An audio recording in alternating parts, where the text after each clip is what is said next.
Now, ladies and gentlemen, I hope you're all the same mind. You know everybody on this side. And once again, our apologies for keeping you. We had to accompany Jacom to go and say pole to the family, to Mama Eileen and the family. We found they are quite a big team. Today we are going to have our sister mother read a joint statement regarding the tragedy that is facing this country. So our sister mother. This is our statement on the tragic helicopter accident that claimed the life of General Francis Omondi Ogolla, Chief of the Kenya Defence Forces, and 9 officers. Azimio la Umoja, One Kenya Coalition joins all Kenyans and indeed the world in grieving the tragic loss of the Chief of Kenya Defence Forces, General Francis Omondi Ogolla. The General passed on yesterday as a result of a tragic helicopter crash at Kaben-Chepturel boundary between Elgeyo Marakwet and West Pokot counties. General Ogollas died in the course of duty alongside 9 other officers: Major George Benson Magondu, Brigadier Swale Said, Colonel Duncan Keitani, Lieutenant Colonel David Sawe, Captain Sora Mohammed, Captain Hilary Litali, Senior Sergeant John Kenyua Mureithi, Sergeant Cliffons Omondi, and Sergeant Rose Nyawera. This is devastating, not only to the country but more to their families. Fortunately, the brutal hand of death left behind 2 unidentified survivors whom we wish a speedy recovery. We also ask that they be secured and afforded the best treatment that we can afford. We will always remember General Ogollas as a devout patriot and dedicated soldier to the Republic of Kenya from the day he graduated. He has been through multiple tours of duty and ultimately, as the top soldier in Kenya, the Chief of Defence Forces, the CDF. He was revered by his colleagues at home and abroad. He has had a service of 40 years. Kenya's 11th CDF was a focused visionary whose impact on our disciplined forces, indeed our nation, will be greatly missed.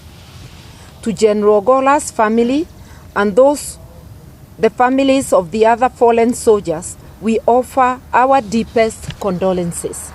At this most difficult moment, we stand with them and our prayers are with them. As Azimio, we are deeply concerned that the Kenya Defence Forces have had several other accidents in the last 12 months, including yesterday's tragic crash.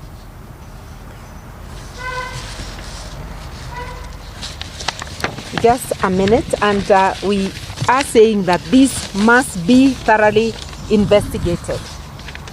We are aware that it is the Kenya Defence Forces that secures the flights of their commander-in-chief, as well as of their top officer, who is the CDF, the Chief of Defence Forces. They have done so successfully since independence, and yesterday's accident was unprecedented. We are therefore saying that this is of great concern to Kenyans, It needs serious investigation, and it raises pertinent concerns about the safety of our airspace, and especially of our disciplined forces.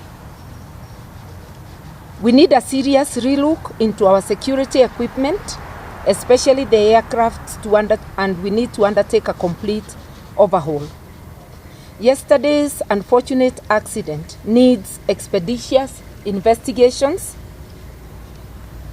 and this will not only help ease the already tense and anxious feelings of Kenyans, but it will put an end to any speculation.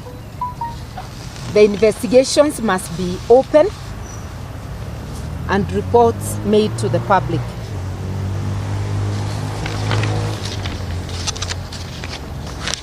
We also wish to ask the Ruto administration to consider the welfare of our disciplined forces and their families.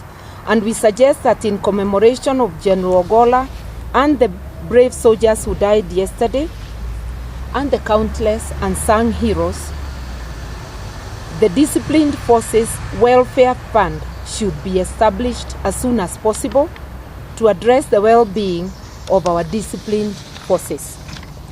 The questions Kenyans are asking, in conclusion, is whether it is routine for the Chief of Defense Forces to go and inspect construction of classrooms.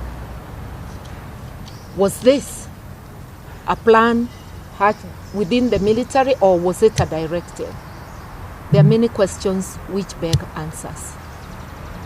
Even the visual images of that accident, I don't want to say anything more that may prejudice investigations. They leave us with anxiety, and answers are needed as soon as possible. Once again, our deepest condolences to the families of General Ogollas and the 8 gallant officers who perished with him, and our prayers for quick recovery for the 2 survivors. Thank you. Thank you.